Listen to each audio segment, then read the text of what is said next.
The Spin-Off Podcast Network.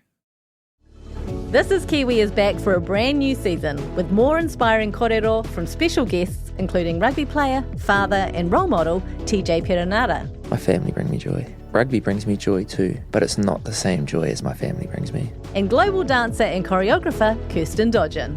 For some reason, people think I'm very intimidating. Listen to the new season of This is Kiwi, brought to you by the Spin-Off Podcast Network in collaboration with KiwiBank. Available now wherever you get your podcasts. Kia ora, I'm Duncan, founder of The Spin-Off. You can help us keep all of The Spin-Off's award-winning journalism free for everybody by becoming a member today at thespinoff.co.nz/donate. Oh, I don't know, I need to look back on Delete that, I feel sick. Are you going to vomit? Where did that come from? I don't know, my bowels.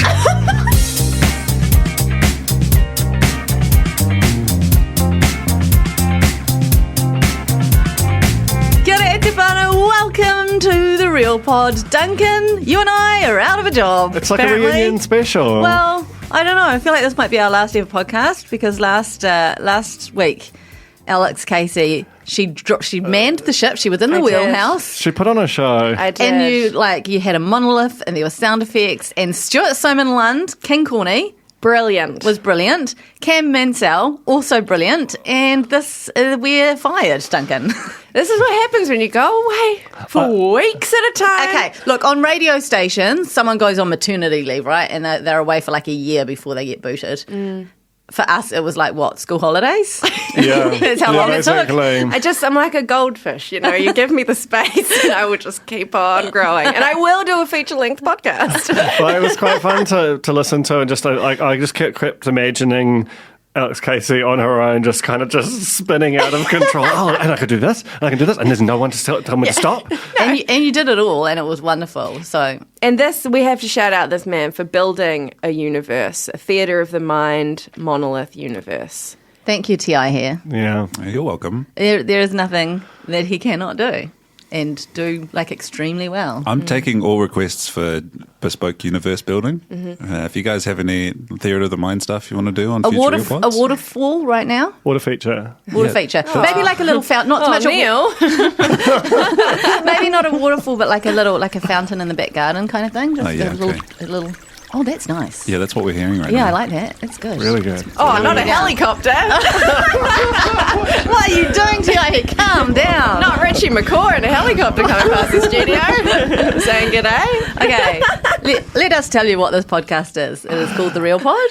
And Alex, it's fine for us to have pod in the name of the podcast. We started back in the times when there were no rules. Well, people thought it was a radio show. Yeah. And I was like, no. It's a no, pod. it's not. Cast. We just dropped the cast. Anyway, this is your reality TV and pop culture and Aotearoa podcast. I think we're the only one, perhaps, that has that tagline. So certainly that has that really specific tagline. So we are the tagline. I can't speak. No, it's okay. been a long time. We know why you can't speak, and we'll get to that shortly in the real news. But my name's Janie, joined by Alex Casey and Duncan Grieve, and lots of lollies. So many lollies. And Red Bulls. Many liquids. It's all happening. Cracker Woody. That spray, That's mate. his new mics. Okay, we Duncan and I have been sharing a lovely time with our children. We haven't been sharing it. Could have. No, not together. In the same country, continent. But I did listen, as I mentioned, I listened to your podcast and I was listening to it on the way in this morning and thinking, I think I love doing this podcast more than I love my children. Like, I was so excited to get in here. Can't wait. They don't listen to podcasts. They're too young. Not yet. One day. They're not going to listen to 100. That's unimaginable, right? How many hours have we done of this cursed thing? Probably as many as I've done parenting, like active parenting, I reckon. Well, this podcast is nearly as old as Maisie and Jude, isn't it? Yeah. Because, remember, famously, the first ever Real Pod, you had them both just Attached to the the machinery. Oh my God. We're too excited. Stuart Simon London, Cam Manson would never. Attach it to the machinery. Let's get into the real news.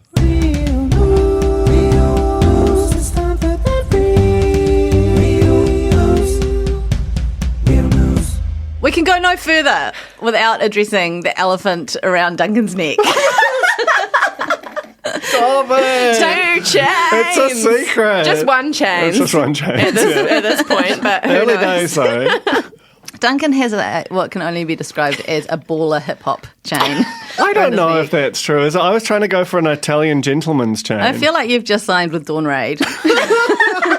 And complimented by a Coffee News t-shirt, which is also excellent. It does sum you up, I think, in a lot of ways. Yeah, this is Clash my of cultures. entire vibe. Well, yeah, like basically I'm having a midlife crisis. I'm also drenched in sweat now, just from your intro. And I was like, I don't want to just get old and never do the things I've always dreamed of doing.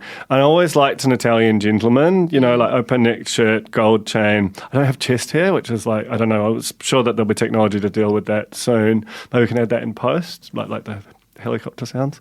And I was just like, if not now, then when?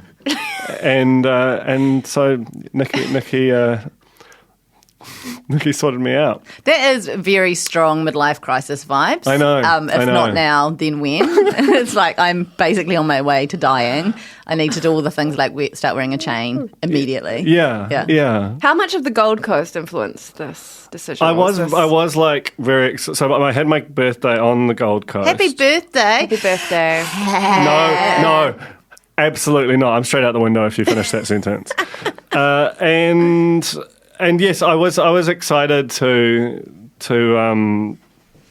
break the chain out of the box on Goldie, and Because you can be a different person when you're not at home, right? that's the thing, right? And also it just felt like a totally normal thing to be wearing around there. My mum saw it and was like, "Oh, that's new." Mums have a way, right, of saying 60,000 things in one very short sentence. Yeah. I knew it wasn't going to be Mum's fave, but it's all right. It's for me. What's the weight on that? It's pretty heavy. Looks like 6 kilograms. I mean, this thing it looks weighty. It says a lot. It's like your mum. It says a lot without saying anything at all, Gold chains. I love it. I love it too. Congratulations Oh, thank on you. stepping into your potency. Yes, I think it's brave and wonderful, and I love it, and I'm all about it. How many people have commented since you walked in through the doors at work? These are the first ones. But with their I was eyes. wearing a with their hoodie, which was like a giant turtleneck. One of those fake shirts, like little dicky shirts that you button up. Pretty much. I Love this. I can't wait for for everyone to see it and enjoy it. Yeah, look, I can imagine that I'm basically walking around as a meme for the rest of my life. Speaking of everyone seeing things and enjoying it, Lynette Forday apparently everywhere all at once. Yeah, I've seen her thrice Do you since think, you've been away. and do you think that she's always been there? She's always been there. And we've just only seeing her now? We've opened our eyes Yeah. properly. I think actually, I was thinking it's so crazy that you guys are seeing her so much, but then I'm like, no, wait, she walks for 6 hours a day. She clearly lives around our neighbourhood. Near Well, she could live anywhere. Yeah. For 6 hours a day, she's doing most of the city. It's amazing that we're not all seeing her. Oh, there she goes. Hi, Lynette. It's just honestly, she's everywhere. It's just like a little parade every day around the city. Just one celebrity. And a big straw hat, to be fair. But that's her vibe. We know this from watching her on the island. I really want to get her on the pod. If she says things on the pod that she said off the pod, it'd be a cracking pod. She has been gone for a week or two. And I forgot her. Yeah. I forgot her until I see the opening credits, and I'm like, oh my God. Lynette, I know. It's amazing how quickly. Who was the first person off? Oh, Guy Mont, but there was a kind of... Yeah. Have we discussed the fact that they're actively changing the opening credits to cut out people who've been eliminated? What? They Have you guys noticed that? They didn't used to do that. No. Because I remember having to sit through and Casey Frank, every week. every week. I always thought it was quite a nice nod to the people who'd been eliminated don't get screen time. Once you're dead, you know how In they write memoriam. people's names on and then scratch them out? They are going to the trouble of recutting the opening credits. They've done it twice so far in the season. Gosh, you're observant. I mean, there were a lot to start with. Sounds like he watches the credits and doesn't skip past huge chunks of the show Three like me. speed. I think that might be it. Speaking of CTI, on the weekend, like an absolute loser, stalker, starstruck idiot, I took my children to the bowling alley in Lincoln Road because Jessie Chook and Ron Cribb were running a fundraiser for Inga Tuigamala's family, and they were doing like 24 hours of bowling. I thought it was like consecutive hours, but it was 12 hours one day, 12 hours the next. Anyway, they're like, come on down, have a bowl. And I had my delightful children with me and was struggling to get them to touch grass, as one of them says. He's like, I don't touch grass. That's a really good way of saying touch grass. And so I was like, well, instead of grass, what about getting a photo with an ex-All Black? And they were like, okay, Mum, fine. And I had to bribe them with all sorts of other things. But we got there and we had a bloody great time. And I met celebrities from Celebrity Treasure Island. And they were all lovely. All of them? Yes. Were they all there? They weren't, no, they weren't all there, but the ones that were all lovely. So we had Cribby. Yeah, Cribby. What's his bowling like? It must be crazy. Oh, very good. The power. The power. He's a very big man. He just like holes in the wall at the end of the... Yeah. I think they're going to end up spending all the fundraising money on all the damage he did with that bowling ball, quite frankly. Jessie Chook was obviously there. Who else was there? Courtney Louise. She is enthusiastic and animated in real life as well. I saw her at the mall. Oh, wow. I saw her and Alex King at the mall. Maybe. Oh, then Alex King turned up. Oh, my goodness. But this was the day before you saw them at the mall, so that's real friendship right there. And that was just star power. Like I looked at them before I knew who they were. I was just like, wow, they're coming out of Sephora, of course. Of course. And did you notice that Alex King had really lovely hair? Beautiful. Yeah, she just had it done before she came to the alley.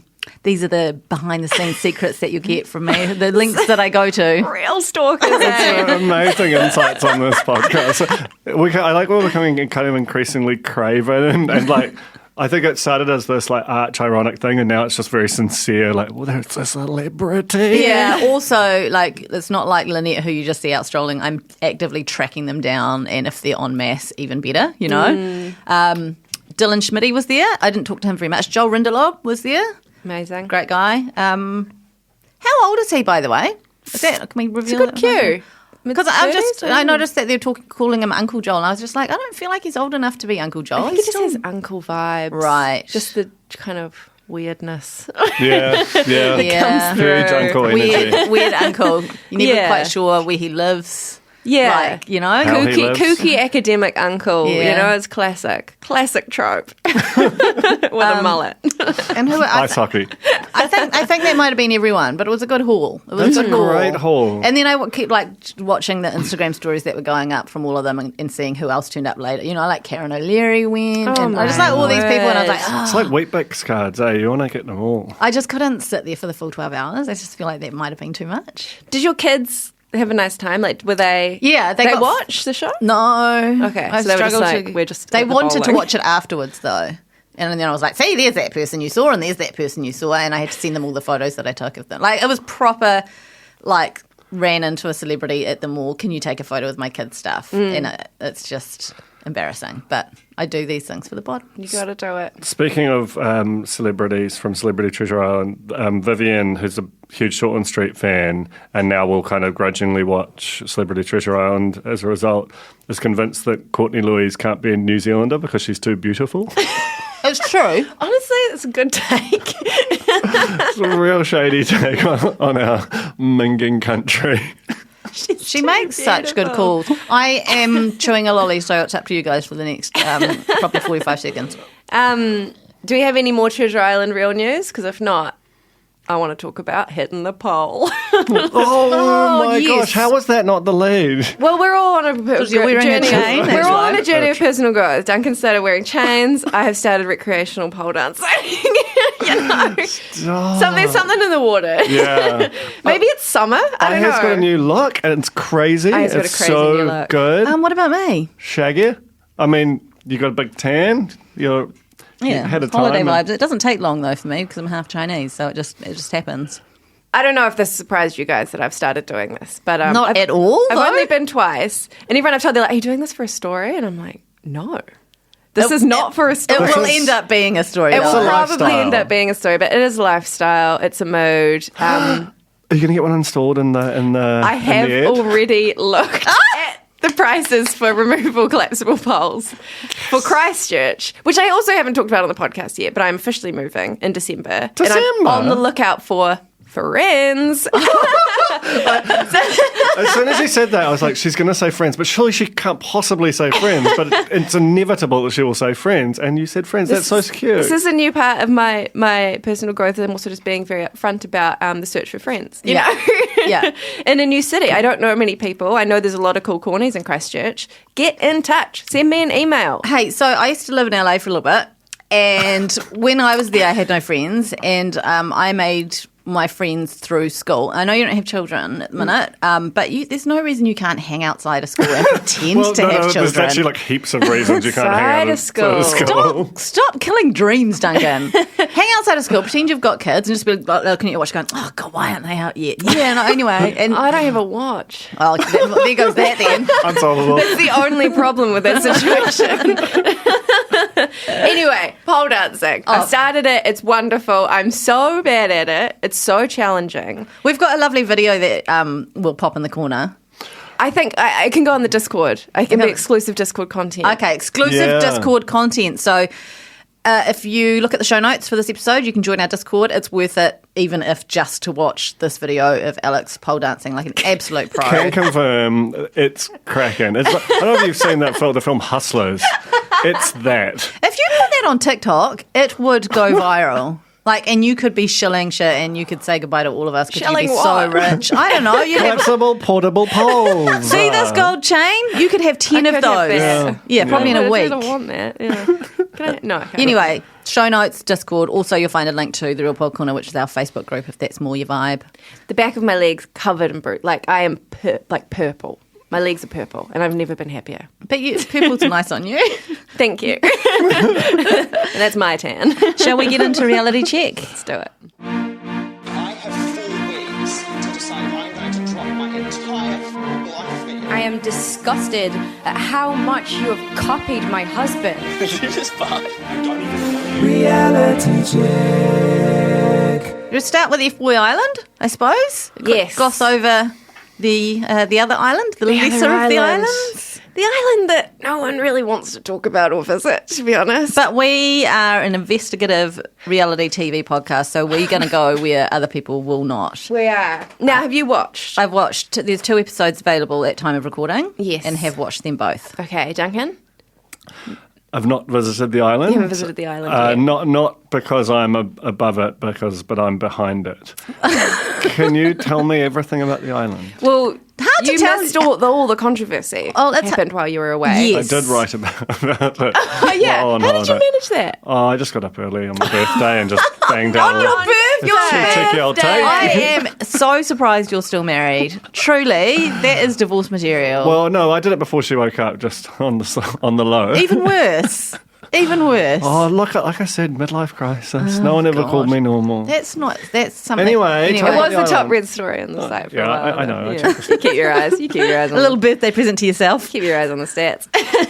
FBOY Island. Okay, we've got an island. There's 20 men on it. Half of them are F-boys, half of them are nice guys. Who is who? Siobhan Ruakere is amazing. She's amazing. As the host of this show. It is a hard sell. Like, it is. I don't think a lot of people were on board even before the big controversy was basically attached this massive stink to the show, which I feel like it'll never shake. It will definitely never shake it. Do we need to recap the controv in case anyone somehow missed it, or is it? Very There was quickly. a big. It was large, but it basically emerged maybe a week before the show was supposed to go to air that the contestant Wade Moore appeared in court last year on suffocation charges. He was found not guilty, but he did admit over the course of the kind of investigation to police that he lured a woman home with the intention of like sleeping with her, even though she was intoxicated. Just a really bad guy. Bad vibe around the whole show. There was calls to cut him out. There were petitions to pull the show. They did edit him out of the series as best they could. He does definitely appear in the crowd shots, and particularly episode 2. It's very telling because he actually goes home, and it's very obvious when they talk about like the numbers don't really add up. You know that there's like certain shots as well where they've zoomed in on their HD to like cut really? when there's 3 of them standing up there to cut in, like the shot would have had all 3 originally, and they've kind of like zoomed in and cropped it, and you just get like a little bit of his shirt on the side of the screen. Or when they walk in, When and it's like, and it's like suddenly speed up real fast, and it just whizzes past. Anyway, it's just it's just this emblem of kind of the toxic male culture that has sort of fed into the creation of a show like this, and it makes it very hard to enjoy. Interesting thing for me is that I knew that there was a story, I knew that there was a headline, that there was a bad man, and that there were calls for the show to be pulled. But I didn't know he'd been taken out. So Right. I was watching it and kind of being like, who's the bad man? And it wasn't until right at the end of episode 2 that I was like, oh, hang on, who's that? Yeah. Oh, he must be the bad man. So does he go home even though he's not been on screen, kind of thing? Yeah. Yeah. Wow. But they don't talk about the fact he's going home. They just they've done like as good a job as you possibly can, I guess. And I mean, thank God that he goes home episode 2, because imagine if he won, But the problem for the show now is that when the men get eliminated, they don't actually leave the world of the island. The guys who are announced as F-boys go to Limbro, and the nice guys go to the nice guy grotto. That's very funny writing. And I don't know. And we return to those places throughout the show, so it might be that he appears again. And I don't know if there's a redemption arc there, if people do come back. Yeah, true. I did watch the US one, but not all the way through, so I don't actually know what happens there. It's so weird though, because they just give no context to the good guy grotto and the Limbro. They just like send them there and do this kind of theatrical play out of like, here, you're going into this thing, and it's like, and what is this thing, and what's the purpose of it? But no, nothing. Just there you are. Yeah. There's a lot of assumed knowledge going into the show that, like, what an F-boy is, that you're kind of so in the world of dating shows that you just accept it all. There's no setup. There's no VO. There's no explanation about really what we're doing here. And I think part of that's the problem. I'm just really interested in who's enjoying it and who's watching it in that young audience that they're targeting so desperately. It's very interesting that element of it, especially because the controv and even just the very fact of the show couldn't really have come at a worse time. Sorry, this is about to become a bit foldish. Fold being my other podcast where I talk about the media. But, they're about to merge TVNZ with RNZ, and the whole point is to reach younger audiences, yes, but also do so in a very kind of public-spirited, non-FBOY Island type way. So even the show existing at all is like a bit tense for the government being like, we're going to go and make this lovely public media not like that, and then the thing just explodes. So it's got multiple dimensions, this disaster. Quite apart from the fact that it sounds like quite a weird show that I'm now almost morbidly curious about. Yeah. Oh, look, I have to say, Alex was really enthusiastic about episode 1 in a very guilty Denver kind of a way. I was, and so I watched it. I found it quite. Yeah, I didn't have enough information. It didn't give me enough information of what the show actually was. I wasn't a handy on what an F-boy was. Yeah. Had to Google. Really aging ourselves here. I had a general idea, but I was like, no, I need to know exactly what an F-boy is. And now I know, which is handy. But it was also, I was just so taken with Shav's performance. I was like, how can, no offence to our lovely lead ladies, who are beautiful and amazing, but Shav is all that and more. And it's that's very distracting. That would be very distracting for me if I was one of the contestants and I'm vying for the love of the 3 girls. I'd be like, but also maybe Chef, Well, so it's like when Art was the host on the Bachelor. So just a minor stroke. What's that? Middle-aged. The chain is tightening around your neck. Well, I was trying to figure out whether it was the Et or the I think he did 2 seasons, didn't he? But it's just you can't have all that right I there. know. No man Ridiculous. can compare. Ridiculous. I have an upcoming story about you, because I've kind of been in ribbons trying to work out the politics of the show and where it sits. For me, as someone who is a feminist, reports on these sorts of issues of sexual assault and stuff, and is also a diehard reality fan, very difficult for me. So I've interviewed the creator of the show, Elin Gale, who I've talked about before, I think. In America? In America. Wow. And he's America. Proper America. I lived in LA one time. Some news were breaking. Do you know him? He's even got LA in his first name. Wow. And his last name. Whoa! We didn't even talk about that. Crazy that you didn't. Because he's real adamant that he thinks the show is like a devastating takedown of men. He thinks really it's like an not. exposure of masculinity, and I was like, whatever helps you sleep at night. But then I've also spoken to Angela Meyer, who was kind of behind the petition and has spoken to TVNZ. They have about 6,000 signatures now. Ange to get it Meyer, pulled. like our Ange Meyer. Our Ange Meyer. I love that. And also Rebecca Trelease, PhD in reality TV, who was on The Bachelor season 2, who like, you know, if there's anyone who knows about it. And she made a really good point where she's like, I don't think people want to watch a reality show where you know up front that half the cast are villains. Half the like joy of enjoying reality is like figuring out who's who slowly, and there's always only one or two from like a pure story perspective. It's just unpleasant to watch half a cast of bad people. And like, also who wants that? they tell you half of them, like, Yeah. as well. Some of them are credited as F-boys and nice guys in their key graphics when they're doing their in the moment interviews. And it's like, well, that takes all the mystery out of it. Yeah. There's only some. I mean, at the end of episode 2, we got a reveal that guy Denny, who kind of looked like a fun, surfy, kind of tradey guy, was actually there as an F-boy. Yeah. But when you see, like, the other F-boys slapping him on the back and being like, shot, bro, you're just kind of like, what is this? Like, what? It's just, I can't stop thinking about it.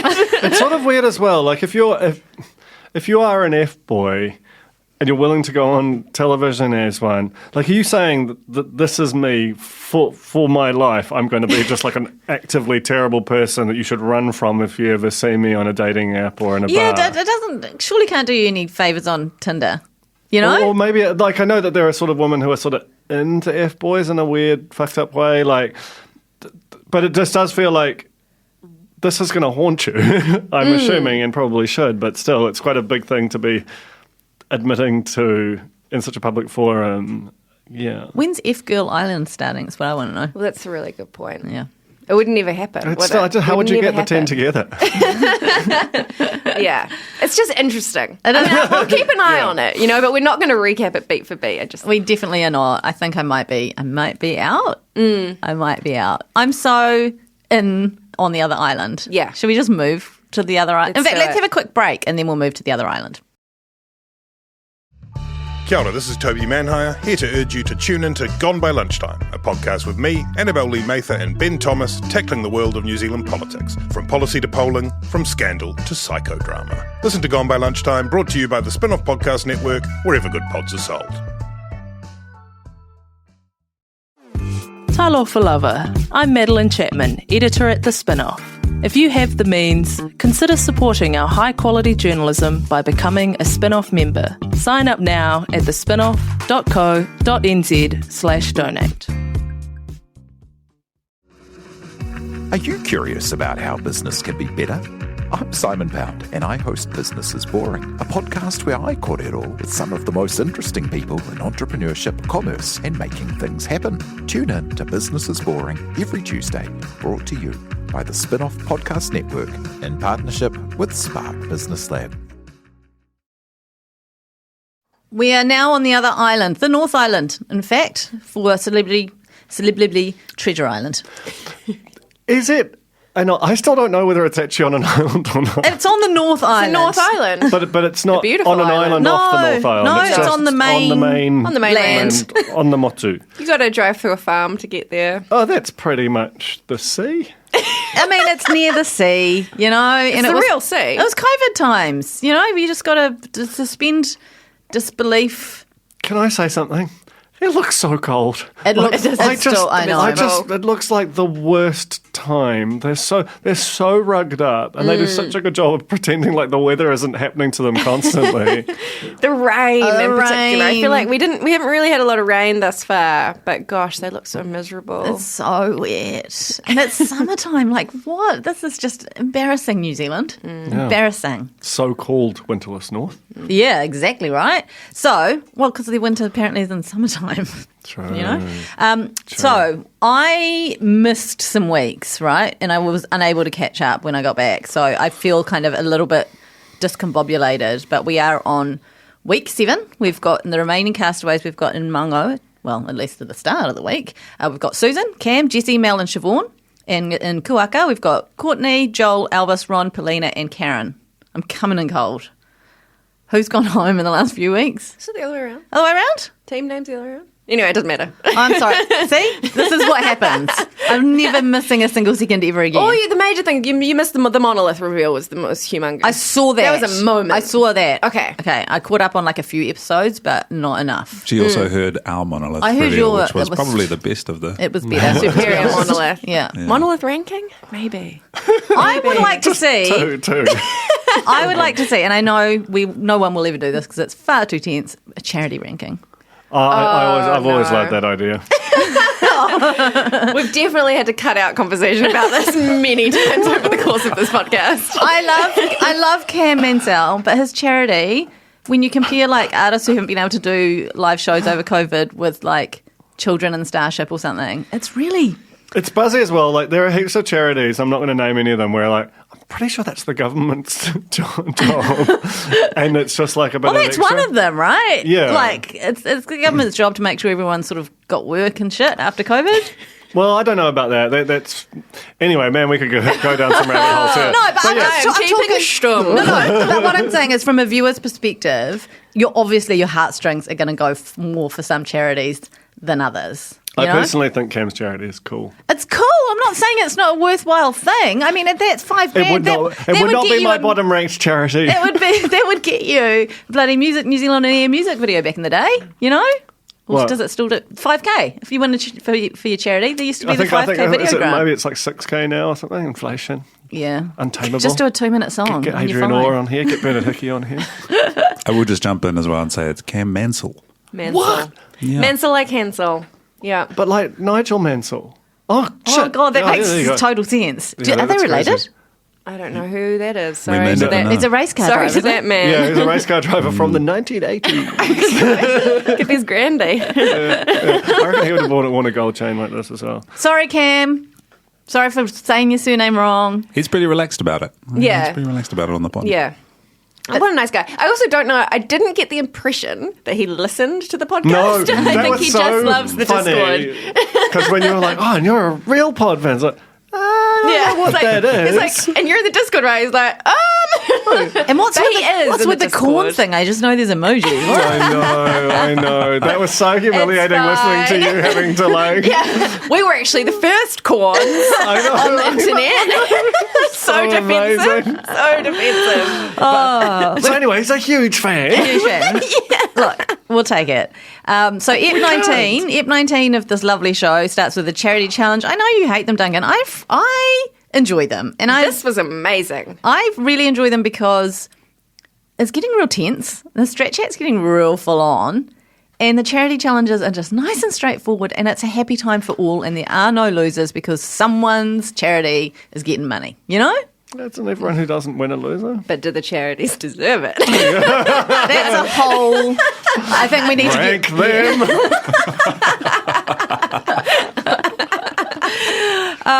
So Jessie does the slug in this worm race. But point of order. That's not how a slug moves. That's an inchworm. What he's doing. Have you seen a slug doesn't? Sorry, getting a bit Yes, cold I know. out I see what you say. here. It's a caterpillar, actually. It is a caterpillar. Yeah, It yeah. is a caterpillar. Can take the lady away from the pole. We would just refer to our dance expert over here. Yeah. That's the caterpillar. Okay, cool. Anyway, he was very good He at was very it. good at whatever it was. He was, very good powerful. at it. And they had to push a ball. Was this the one they had to push a ball over a rope or something? It's just fun seeing celebrities be like hog-tied and have to bloody like knock a ball with their nose down some sand. Like, what's not great about that? Do you think this, just aside, points of order and aside, what the hell is this 19th century podcast? Do you think this format, which is objectively amazing, is sort of unexportable because no other country's celebrities would be willing to put up with this shit? I disagree. I think the charity challenges probably, if we actually looked back over it, they probably start out kind of fine and normal and not so embarrassing. But the longer you're on the island and the more bonkers you go, the more you're prepared to do. I think, well, that's true. It's more just the, like, really roughing it kind of. Maybe. I'm a celebrity, get me out of here. Isn't that similar? And Celebrity but they're- Survivor. The lady from the they're- Chase they're had a all really like- hard time. I know, but they're all kind of washed by that point, you know? The lady from the Chase Like, is we've got washed. proper Excuse me, Duncan. The celebrity- biggest show in New Zealand? Behind Country Calendar? I'm this close to diving out the window now. Why are there not celebs from Country Calendar on the island? That's what I want to know. Why is Greg... Why is Greg from the Waikato not on the island? I feel like you're outing yourself as the only person who watches Country Calendar here. I've never watched Country Calendar, but I assume someone called Greg from the Waikato has been on there at some over point. the last 50 years. Gotta be. But sure, like there've got to be celebrities that are on Country Calendar, or is that just the dog and sheep? But even then, that'd be good. Yeah, if there was Dog a and Sheep dog, Island. no, but like just one celebrity dog. Or if you had a sheep, then there'd be the tension of do we kill it to eat The it? bugger dog is dead. Oh, wow. Fuck, sorry. Okay, can we just chuck a content warning at the top of this pod? Is that a recent thing? Nah. No, okay. That's just a random fact of a dog that The died bugger once. dog is dead. Well, I was just trying to think of the Crumpy great too. dogs. Crumpy, he's Spot. dead. Who's that? Spot is dead. He's the Crumpy's the farmer in the human. ad. He's the human. Who says Oh, bugger? God. God's sake. And the driving dog. One of the driving dogs is dead. My dog. And Denver. And And yeah. It's Grumpy Denver. Cat. Let's just God. list dead animals. Oh, God. Old Yeller. Oh, spoiler alert. Old Yeller. Bambi, famously not a dog. Famously not real. Oh, no, that's all true. Okay. Also didn't die on the moon. Yeah. One of the only days Well, I'm not just to die. assuming it's so Probably long dead by ago. now. Yeah, fair. Okay. We're 1 minute into the first episode of 3 long episodes of this show, and we've got quite a lot to get through. So I'm going to try and bring things back on track. Jesse wins the charity challenge. He's the navigator, I've learnt. Great movie from the 80s, by the way. And he Jesse, I know that Jesse has been slowly building up to be a powerhouse, but this week he's like mega, super, just absolutely owning it, right? Like, this is his game to lose, for sure. I watched one of the challenges on like sort of maybe 2 speed, and it was just comical how far ahead of everyone he was. Yeah. He just because everyone else looks like they're going at normal speed, and he's just going just like flying across the screen. He's a freak of nature. Such a freak of nature, and seems so nice, but starting to get weathered, you know, like he's starting to look like he's unraveling, like he's very, very, got a lot of sun, there's a lot of sand in the hair. He's just like the epitome of what happens to someone over the course of what seems like 125 days in the rain and sun and sand without any food. And just, he's unraveling, but still just absolutely owning the game. And has people on side. Like, it was interesting talking to Cam, and Cam was like, yeah, I totally bought his weird lie about what was in the monolith and his Harry Potter madness. And he just did that on the spot, right? Mm-hmm. That's amazing. Like, what a player. Every dimension of what this show is. Like, I feel like they did Celebrity Treasure Island All-Stars and got kind of Bear Grylls and just all these random freaks from around the world, but Jesse would still be wiping the floor with them. Get Horse. Remember Horse? Yeah. In the OG. He's a counsellor. Or, I mean, he's also dead, R.I.P., but the crocodile hunter. Oh. No, the horse I'm assuming is alive. Not Farlap, though. Saw the bones. That's true. Yeah, you did.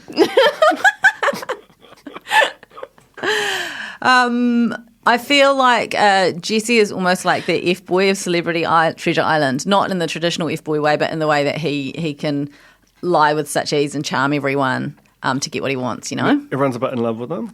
Everyone's a bit in love with him, yeah. I also think people are trying to emulate his, like, you know how it was a few weeks ago now when he went back during the individual challenge and rescued Karen from being stuck under a log. I think we're now seeing the Chook effect of people trying to, like, high road in challenges, like how Courtney went back and tried to rescue Elvis and, like, I mean, we're jumping ahead, but, you know, people are trying to do these, like, moral high ground moves, which I think are all a direct result of Jesse Chook. Yeah, he started it all. And there are things like that, I think, that happen in this game that people look over previous seasons and go, remember when someone did that? And they bring that into their gameplay. So it'll be interesting to see next season if anyone does, you know, like if that's a carry-on thing, that's the Chook effect that will ripple on forever.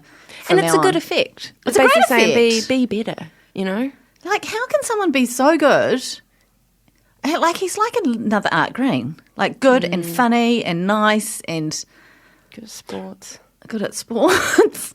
He even looks a bit like Art Green, but put in a shrinker. Do you know what I mean? Like, he's got that like same sort of coloured hair and kind of slightly angular face, but He's Like just a like whippet- a point, whippet-art yeah, like a green. whippet-art greyhound. Like, yes. Actually, that's the exact analogy that we needed. Thank you. Yes, and that makes perfect sense. Courtney recognises that Joel is still a big threat. She's obsessed with this. Okay. Having watched these 3 episodes this week, I'm just like, Joel is like the nicest. I know. He's the nicest. Like, everyone thinks that he's like playing some game and he's just like being actually proper nice. He's like Alex saying, I just want to have some friends. He And they're is. like, what game are you playing, scientist? I just mean it. He just wants to have a nice big snooze. know. The man is so tired. Very Joel, relatable. we can try and kill you. Everyone's trying to murder you. And he's like, goes up to Ron and he's like, just making some inquiries regarding the Backstreet Boys alliance. And Ron is like, shut up, Joel. Get out. Whereas what I think is weird is like Courtney is so ride or die with Ron Cribb, who seems like the biggest threat to not only the game, but all of mankind. Like, he's just a machine. If someone told you that Ron Cribb was 9 feet tall and could sort of just pound a building into dust, you're like, yeah, I mean, it's probably true. On balance of probabilities. Was there something that happened in the last few weeks that I missed that really cemented this alliance between Courtney and Ron? Or do you think it's after dark chats that we're never caught on camera? I think it's it after is dark chats. extremely strong. Yeah. Like, she's willing to like throw anyone else under the bus except for Ron. But then she also like broke Ron's kind of save Mel edict, you know? This is Upset true. Ron. It's true, but she will not put him up at any cost. Well, this week. Anyway. Right, where are we? Okay, so there's a face-off. This is rowing out to get some paddles from 3 locations and then spell Te Reo word. Jesse reckons he knows the answer right away. Then no way the other team will get it. But the other team got it. Kuaka could not get their knot undone for... I mean, they didn't have Ron Cribb to just like rip apart a knot with Destroyer his bare hands. of worlds.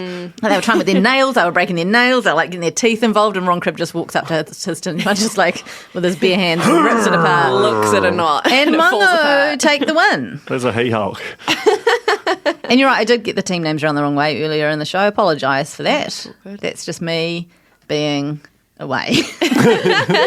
They got a big old lamb roast. That was a lot of Potatoes. food. Was a lot of food. I worry about their stomachs on some of the things that they're given when they haven't been eating for a while, and then suddenly it's like, here's a lamb roast. What does that do to your system? It's intense. Does it block you out, or does it do the opposite? Well, this is why I appreciated Siobhan talking about it, like starting the conversation regarding the fish and chips a few weeks ago. Yes. She's like, I didn't even want them anyway because I would be on the toilet all Yeah, night. yeah. I feel like Joel would know, wouldn't he know? He should be putting He out would know. warnings to his allies. Don't eat that. Sleep. That's true. There's so many strats going on this week that it's just boggling my mind, and my notes make no sense to me. But there was Courtney trying to pass a note to Mel, but Elvis is looking. Jesse's got everything all figured out all the time, like based on almost nothing. He manages to figure out everyone else's strategies. Elvis, I feel like quite like Elvis escalating, and he does this really like he just knows everything that's going on, and all his in the moments he's just absolutely like ruthlessly, I'm going to come back and get you, and then he's so convincingly not that to their face. Like, he's a player. He is a player. And He is also, a player. he's a cartwheeler. Yeah. Who knew? Well, as you don't Peg be in the says? royal family bloody dance troupe without being able to do a I cartwheel. know, but man, the way he just sort of sprang into it, and That was an amazing performance on the slip and slide. It was. He should have won. You talk about the pretend vote and Courtney like feeling so awkward about who she was going to put up. Okay, this was, if we want to talk about performances, Courtney Louise is a sterling actor, and she put it all on in this. Okay, so she wanted to put up Joel and who was and we didn't and Cribby. Is that what this one? That was those. It was between Joel and Cribby. Ron. She obviously didn't want to put Ron up, but she didn't want to just make it look like she Who's wanted. Ron? Sorry, Cribby. Cribbage. So she they did this whole charade of like a vote with people bringing in rocks. But to kind of start that, she basically faked a breakdown. Yes, with real tears. Like real she's tears. Like, I know what I'm going to do. I'm going to go in and I'm going to pretend I'm having a really hard time choosing. Okay, just roll with it. And then Karen's going to say this. And then it all played out exactly as scripted. It was wild. And she did it so well that even Cribby was like, is she okay? Like, I don't know if she's actually acting Honestly, or not. don't quit your day job because you're bloody good at Yeah, it. bloody good at it. Elvis saw right through it, but then was still just like you said, acted like he was completely ignorant, played along with it anyway. What an amazing player. Very, very good friends, and I think even flatmate at some point with Lance Savali. So surely He knows. had been clued up. When he did the bluff with the rock, like, Oh he's my like, god! But that was like funny. Like I feel like that stops being plausible when you're 7. The old hand swap. Especially when he like paused and he was like, oh, right's that one, isn't it? And he like his elbows moving. It takes like an hour for him to do the transfer. oh And dear. Joel legitimately just trusts Courtney. He's just like, The man was asleep He was again while asleep. all this was happening. we have a classic elimination battle. It's balls on paddles, guys. And the two that are up are Mel and Joel. Mel and Joel. Can we talk about Joel's massive tumble before Oh my god! the challenge Tumble even game. started? This is the worst tumble since Barry. Yeah. Or no. Just What was her stacked name? it. Mum? Oh, With the Robin. wheelbarrow? Yeah, Robin. That is the deepest cut. Oh, from Uncle our Barry first you're time. referring to. Yeah. Wow, even deeper cut. Viral only amongst us three. But it was just a classic stack. He really was went down. amazing. And then I loved his reaction. It was like, no, nothing happened there. And it's just, no, we all saw. Not only we all better. saw it, we caught it on camera and close up, so it's immortalised. Oh, poor Joel. I know. And But then- also, that is the real. Every single one of us would have done that. Yeah. Probably twice, to be fair. Got up and just I gone just down don't know why immediately. he thought I'll just walk over this Not over. contraption. Through. Yeah, rather than round, like rather than take one more step. And then trying to be so cool afterwards, like so relatable. He's like, His yeah, I'm head fine. was spinning from the betrayal of Courtney Louise. It's true, It but is he's true. playing it very cool. Cam Mansell. You see what I did. Nice. Cam Mansell said last week that Susan doing the splits was like the funniest thing he'd ever seen, and then this week it was the new funniest thing he's ever Funniest thing. seen. He's got so many funny things to enjoy Mate, in and his he's not memory wrong. bank. He's not like lying. He's not No. exaggerating. It's like, do you remember at school when someone would fall off their chair? And it was just like, shut school down, that's funny. Like, Yeah. we need a day off. There is no more teaching. Yeah, it's just like, that is the funniest thing ever. It's like that. We had a kid poo in class. drop a poo in his pants, and I remember this was like this is new entrance to, like, because I remember the teacher came in with a can of air freshener and doing like a woo stinky, like, you know, wave across the nose, like mocking him. He'd been taken out of the room, but she gave us permission to laugh at it, and it was just terrible teaching. Oh, that poor And so now I laugh at kid. everyone's Never misfortune. gone back. You know who you are. They probably would be a corny, eh? Now this got really wild in the bleachers, this elimination, because at some point it became not about the elimination itself, but about whether or not Courtney was going to save Mel. Mercy. And there was a lot of whispering going on that soon turned into just like not being very subtle sly at all. It was just like yelling out, yo, what do you think? And there were a few people in the bleachers who were not involved who were just like, what the fuck? It was so good. This is like Survivor for the last few seasons has really embraced this, like the live tribal where people arrive and you think you know how everyone's going to vote, and then someone throws out a crazy comment at the last minute and it goes live again and everyone starts moving around and whispering. And to see this on this show, I was like, mwah. Yeah. This is reality gold. Yeah, really good. I mean, if I were on the show and I was sitting in the bleachers, I would just spend the whole time looking at everyone else, because that's where heaps of the action happens during these elimination battles. When you've got these like secret advantages, you don't know who's got what. Oh, and the teams can talk to each other in a way that like, is not really. But it kosher started elsewhere. subtle. It started where she was kind of like, and everyone's focused on the battle, and it started subtle. But as she got more and more desperate to make her decision, she just started like And then talking very openly. And Cribby comes lumbers down. lumbers down the bleachers. Zeus down from his mountain. Again, the most open alliances like ever in a show. It's just wild how openly they talk about like, what alliance are you in? Oh, I'm with this person, and everyone's in multiple alliances. It's just Siobhan can't keep up. Absolutely, he has no clue how many alliances in. Joel absolutely wasted Mel on this one. Can I say something about this challenge? It's sexist. It's basically like a lot of these things, being big, like i.e. tall and having long limbs, are a huge advantage because you can't. Like Mel had the paddle above her head. She didn't stand on the boxes. But right. Joel stood on the boxes. Even Joel to get up to those heights stood on the boxes. That was just bad gameplay from her. But no matter what, it's always an advantage to be taller in these situations. And there was another one, I think Courtney Louisa's had a similar thing. Like they just need to figure out something to do with that situation because where your physical scale is an advantage, like I'm sorry, that's just what I think. I agree. I concur. It's just, life's not fair. It's the patriarchy, you know? It is the patriarchy. Anyway, Joel did own it, though. Yeah, he's beast. It's a bit unfair being a scientist and being able to use physics. But exactly. Fine. But but people were also saying, Mel, get on the box. Get on the box, Mel. Use the box. And she just refused to. I think she probably thought she was going to be, it was a bigger risk to take a step up and potentially drop than, but angling is never a good idea with this. And Courtney the Merciful, maybe she thought it was a sort of a done deal. Courtney was not very merciful. She were not. As it turned out. Do you reckon, Dunk, that they should have more in the elimination challenges, like the one where they punished people for being big, to like dig a thing and get under the log in the sand?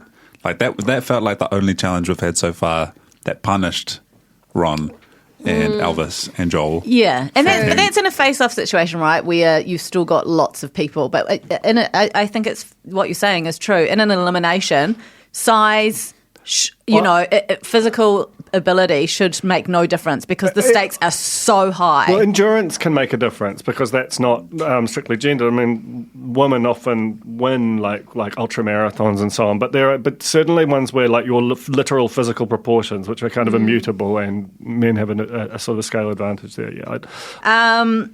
Courtney's stressing so much.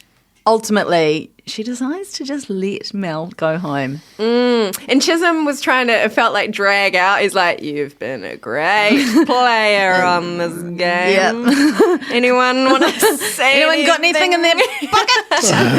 I watched Gladiator on the plane, cracking movie.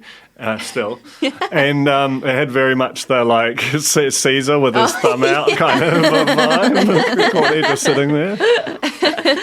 It was a big power move from Courtney. I think she played it well. Ron, I think Ron was like a bit disappointed, but whatever. He still seems to be firm in his alliance with her.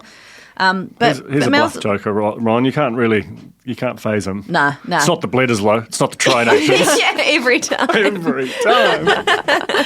Did you play rugby, Ron? Karen O'Leary, though, was pissed. Oh, she was pissed. She was pissed because she just wanted women in the final, right? Like this was the whole thing that started back in the Mike King days. They wanted, a bunch of women wanted an all-woman final. Well, I think the whole, the women's alliance really fell apart as soon as it lost its leader, Mike King. Yeah. This is the problem I have with women's alliances is it just puts targets on their back. You know what I mean? Like immediately, it's when you see a group of people constantly hanging out talking, it becomes really obvious that that's an alliance, and it's probably not too difficult to figure out what their aim is, right? And then it's like a takedown, So it kind of just makes you more of a target, I think, if you have a really. But mind you, all the alliances are obvious. But I don't know how to work this show out. Yeah, but Karen's problem was that there's a really easy way to avoid the situation, which is just put two lads up, and the fact that it kept being like a lad versus a lady. And but when does it start becoming an individual game? Like, do you wait for the merge, or do you just, because for Courtney, Melody was just a big threat, right? Yeah, and is it better to have an all-woman final or just like one amazing woman who wins? Which is what Courtney's thinking. Versus two F-boys. Like a woman taking out two men in the final? Like, that's amazing. Yeah. It is really interesting on these shows. This has also happened in Survivor recently, where it's like they're so open about the like representation being a bigger goal than like what's actually happening in the show, where they're like, I'm more determined to have all women in the final than anything that's actually happening here. Well, Karen did the ultimate. Wow. So I want women to be here so bad that I, a woman, will leave. We'll get to that. That's literally at the end of the week. And we aren't even in the second episode yet. Anyway. Oh, no. We're behind. I've got to hide out at 11 o'clock. That's fine. Alex and I can go all damn day. I actually can't. I can go I'm on borrowed time, isn't it? Damn Imagine day. if it was like an elimination. I eliminate myself, then Alex. And finally it's just this long monopod from Jamie. Monolith. Love it. Charity challenge, water in the bucket thing. This was a weird one because there was just like, whoever gets back with a decent amount of... What's a decent amount of water in the bucket? What was this? This was a weird one. It's a janky show. Elvis and Courtney were disqualified. And Ron and... Who won? Ron and Joel. They won. But they had to share the 5K, but then Cribby also has to split that shared 5K in half because he's representing two charities now. But he's winning so many charity challenges. He's just that good. He's just that good. Because it's not the Bledisloe. It's not. It's not Tri Nations either. Courtney's completely falling apart. She knows she's a strong player, but she feels like she's carrying other people through. She's trying to protect other people. She's really starting to think about her own game now. She wants to win for her charity. She has to prioritise getting to the end. And then a producer hands her a clue that Mel has left for her, like a compass or a watchy thing, timepiece perhaps. And that was, Right. Why was that so moving? Yeah, it is the Chuke effect. The Chuke effect. It's like, you fucked me over. Yeah. Here's a massive advantage. Here's something to remember me by. And of course that brought on a whole lot of like guilty Denver tears. The pressure on Courtney now with this and, I'm sorry to bring it up again, Karen, you know? Yeah. She's going to, no wonder she's falling apart. I feel like she's going to be changed by this show. Like, she was in very good spirits at the bowling alley. You know, I think she's fine now. I'm just letting you know that I think that she's survived the whole thing okay. But, you know, who knows what happens when she goes home at night. Well, no, I feel like it would make you. Like, you'd feel like you'd been forged in fire kind of thing. I know, but you got to do some dirty shit to get there, eh? I think that's life, though, isn't it? That's true. It's probably a good analogy. You probably like smush a lot more. Of you normally spread your dirty shit out over a longer period of time. Jesse's becoming very about the soul. Really gross phrase. Do you? Well, you Duncan know. does. Jesse's becoming about the individual game now too. He'd made lots of promises about sharing this information about what he learned as the navigator, but now he's thinking, I actually need to just keep this to myself till the day I die. And then there's a face-off. Should I stay or should I go alone? That's not how the song goes, but anyway. And Susan sang it, though. She made sure you knew. I know. Less than 9 seconds or fine. Definitely changed by more than 15%. It's merge time, baby. The prize is pasta. Again, my immediate thought is, what is that going to do to your guts? Because even when I have been eating normally, if I have a rich pasta, forget about it. And a glass of red wine after stop. no booze for however long. Why did Courtney wear white pants? That's all I'm saying. So there's a puzzle, and then they have to do a drill thing through some rope, and then they have to climb a thing and do a tightrope, and so throw sandbags onto a platform. I liked the twist that like you have to start it as a group but finish as an individual, and that very few people, perhaps only Jesse Chuke, was able to just like ping over that big climbing wall on their own. So there was a chat amongst, I don't know who's on what team anymore, but Courtney's team that said if anyone helps everyone up over the thing and therefore can't get over themselves, then that person was going to be immune if someone from their team won. They were definitely not going to put that person up, right? Mm-hmm. The first 4 people to get through to the end of this gained automatic immunity, which meant there was a smaller pool of people to choose from to put up in elimination. High stakes. Very high stakes. It's quite a complicated situation here. So Courtney wins. Joel, Siobhan and Ron are second, third and fourth, and so they're all safe. So Courtney once again gets to choose who's going up for elimination. She also gets to choose 2 people to come have a lovely pasta meal and diarrhea afterwards with her. And she takes Jessie and Cam. Which poor Joel, who's already said, if I ever get a dream island something or other, I'll just take Straight to Courtney. Courtney. Yeah. It makes me sad. And they obviously have some strat chat. It gets a bit awkward because they want to kind of firm up their alliance, but Courtney's really keen to bring Ron in, but then Jessie and... I get so confused. It's Jessie really and Cam are like, no, but Siobhan and Yeah, and also someone why would we else. bring the Siblings. most threatening person Yeah. in? yeah. And There's just one Backstreet Boy left, right? I don't even know what the Backstreet Boys are. I mean, the Backstreet Boys are a band to me from the 90s. I miss the It's Backstreet Boy just thing. Ron. And I would watch that concert. Well, you've got to get him on stage with them when they come in March next year. True. So what happens? I don't know what happened as a result of that pasta date, but Courtney's still feeling a lot of pressure. She Yeah. feels like Jesse's pushing his ideas and yes, the absolutely. stress of it all. To top it all off, Cam did reveal in the Discord, the Real Pod Discord, that he hates mushrooms, and there are mushrooms all through the pasta. That was the other thing. very I shroomy was pasta. looking at that as someone who doesn't eat mushrooms and thinking that's not my favourite type of pasta. He reckons he ate it all anyway because he was starving. I ate some of your mushroom lunch yesterday. You and found did? I felt like it was convincingly meat. Yeah, you really. Yeah. That was grated up mushrooms and grated up cauliflower. Everybody, very good. You know what he doesn't hate is chicken nuggets. Oh, no God, one that has man. ever sung a song of passion and power for a nugget. They are my family. He said. It was really like amazing. he'd won the $50,000 when he uncovered 2 chicken nugget tiles in the memory game. Just Sorry, I skipped incredible. ahead, but You did skip ahead. wow. Okay. Elimination. Courtney. Oh, mate, she is brutal. She I is know. ruthless. She puts Elvis up. She'd always planned to, despite promising. You can't break the promises. You can't break the promises! Despite promising that she would keep anyone immune. who So he's like helped. sent the last of them over, and it was like he was like Bruce Willis in Armageddon. Yes. You know Yeah, what I he mean? sacrificed himself for the team. For the good of for her, humanity. ultimately, to get over the bloody wall thing. And she was like, okay, you're up. I actually thought he took it well under the circumstances. He did, but he's definitely got her number now. So you got a target. Because he won against Paulina. In the last few weeks, has Paulina done anything? I haven't seen her at She's all. for someone who's been on the show for so long. But is this the edit? Like, did they just decide she's not a main character, and therefore you just don't get screen time because there's just so much material, or did she like purposefully kind of withdraw? Like, I would love to see like a database of the total words spoken by every contestant on the show, because I feel like she's got less than Guy Mont. Yeah, I think it's probably also she hasn't seemed to have participated in Strat Chat, right? And that's what the game is all about at this point.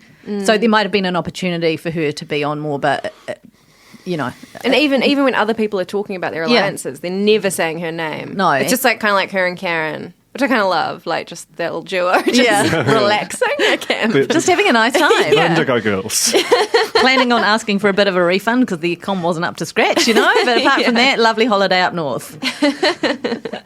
What was this challenge? This was the north, south, east, west puzzle. And to be yeah. fair, Paulina tanked it. Do you think she wanted to go home?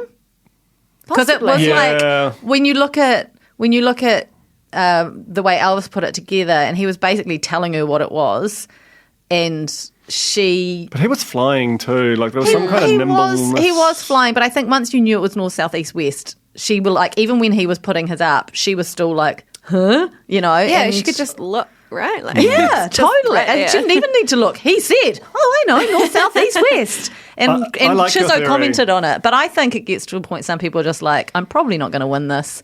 I've had enough. I've made it quite far through. I'm going to go home." She didn't even get the emotional Chisholm eulogy. You No. know?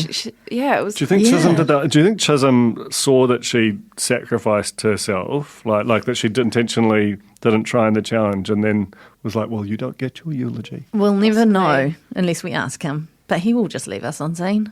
I know from experience. Chizzy, Busy. He's got sheep to look after, you know. Chizzy hard. Sorry. And Paulina's kind of closing comments are like, such a wacko experience. It's like, that is a good summary. Elvis wins a clue.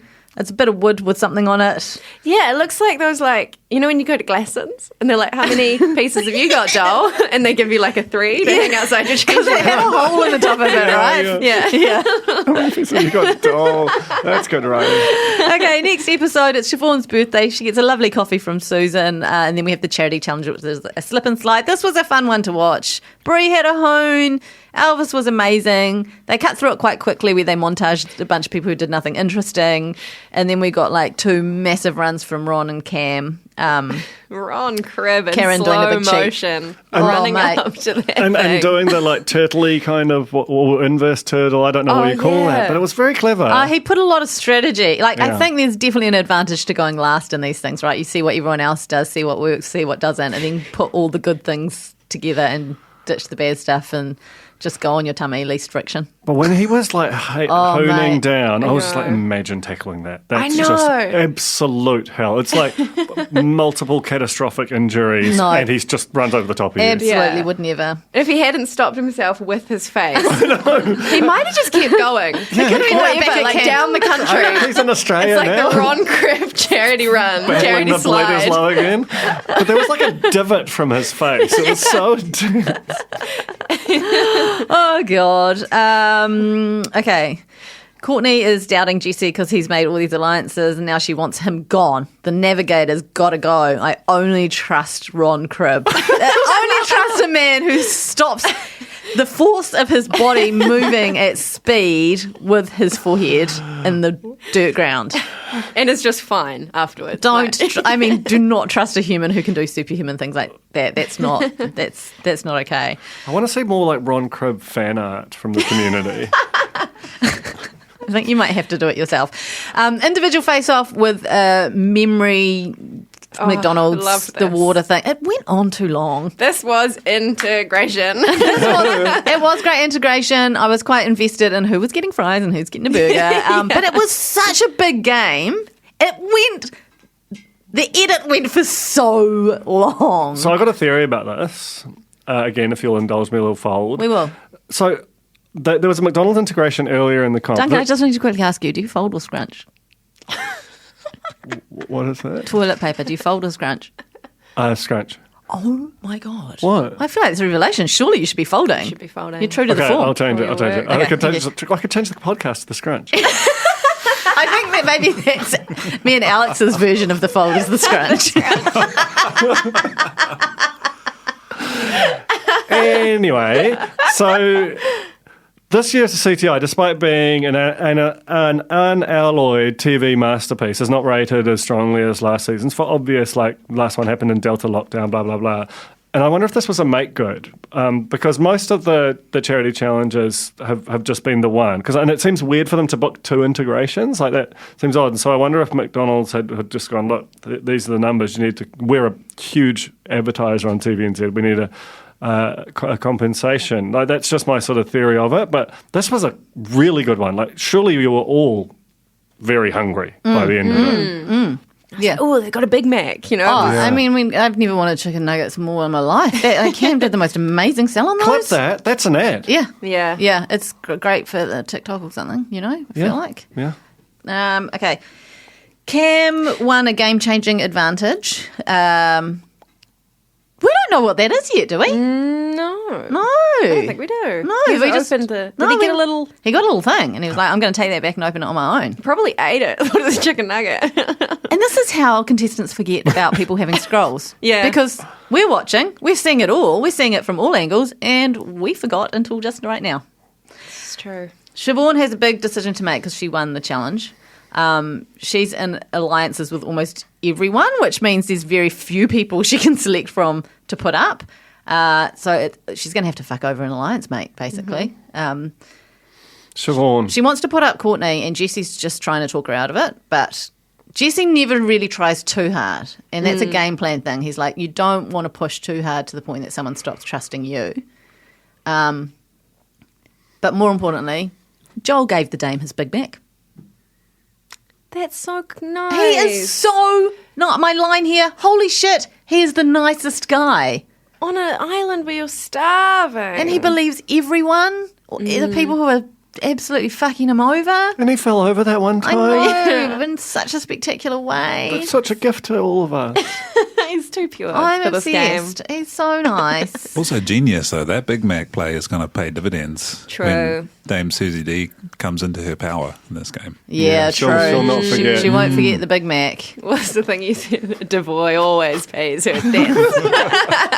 Did I say that? That's How pretty good. great! I mean, she again. I've been away. I didn't know that who was still in the game and who wasn't, and she's just such a gift to this genre. The only problem is I feel like she has significantly turned down her wild intensity of the first few weeks. And maybe it's, one by one she's vanquishing her opponents. She's got- busy giving everyone massages. That's at this true. point. I know. That's I true. kind of like seeing this side as well. She still gives really great grabs. Like it's a nice combo for me. two sides of the void. It's like nuggets and fries,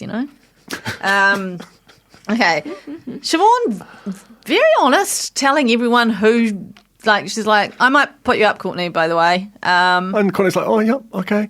Siobhan plays the game completely differently to everyone else. Yeah. And I really love it. I find her so engaging. Like, just what a cool lady. She's an honest trader. Yeah, and it's interesting. It's interesting to see how playing a game two really different ways can still get you to the same point. Like Courtney Siobhan being very open and honest with everyone, very nice and caring, and a little bit like just this is a silly game and I love it and I don't know what the fuck I'm doing. She might win. I mean, she's might actually win. really good Versus at Courtney, who is like an absolute maniac player. Like Yeah. she's almost Lance Savali level, and yet both of these women still here. Still you know what I there mean? Still at the in the exact game. same level. I remember Siobhan told me before she entered the game, she was like, I'm going home day one.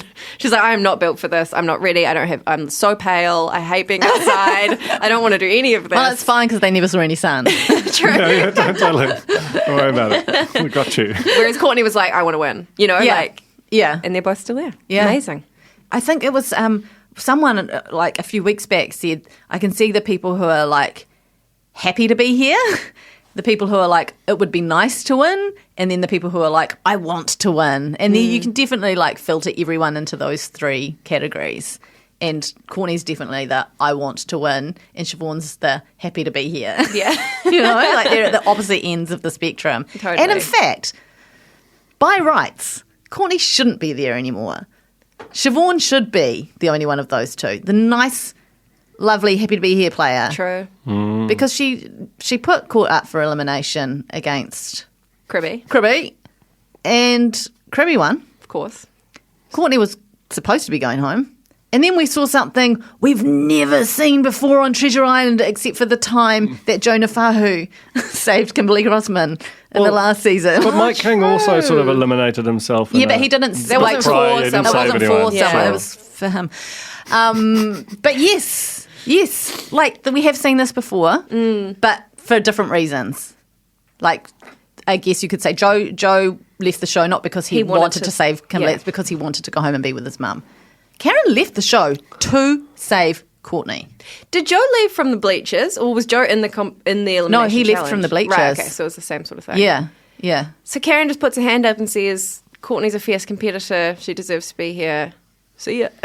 But also, Staunchest feminist. Paulina's just gone, her mate in the game, right?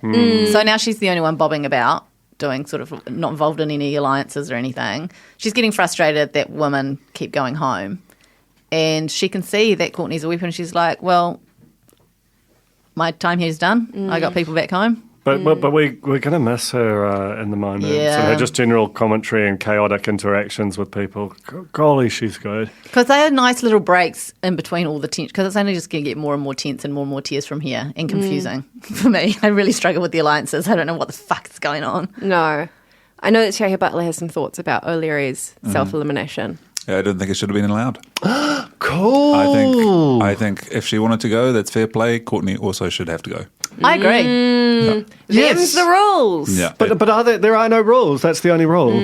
I agree. I 100% agree with you because Great take. Hear me out. Put it on the internet.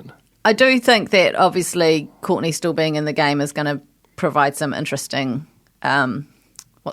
interactions over the next week because She's just going to feel like shit. Like, wouldn't you feel so weird? Because you're like, I should not be here Yeah. anymore. Not just in an imposter syndrome way, in a like A literal. literal way. like the only time that she's really been she's won so many things and been captain and so on that she's had immunity so many times. How many times she's been in the elimination? She went up against Alex and won that. Has she been in again since then?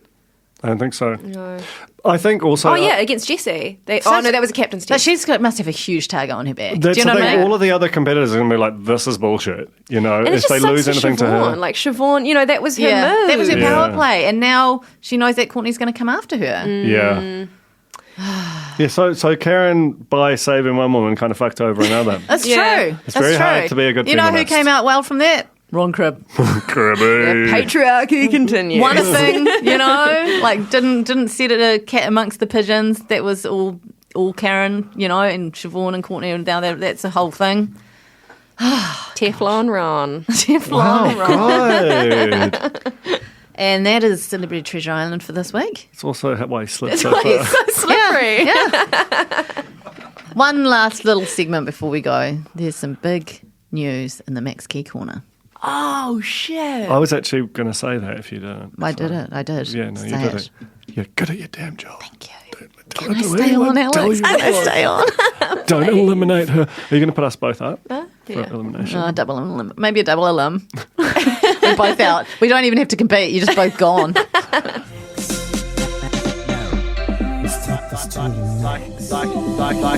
Like and subscribe. Max Key Corner. I know. I know. I'll never forget you. Subscribe. Let's be quick because I don't have the news story in front of me, so I'm going off memory. Max Key's MK Capital, Max Key Capital Development. They've bought a section in Point Chev. Is that where it is? Yeah. Yeah. And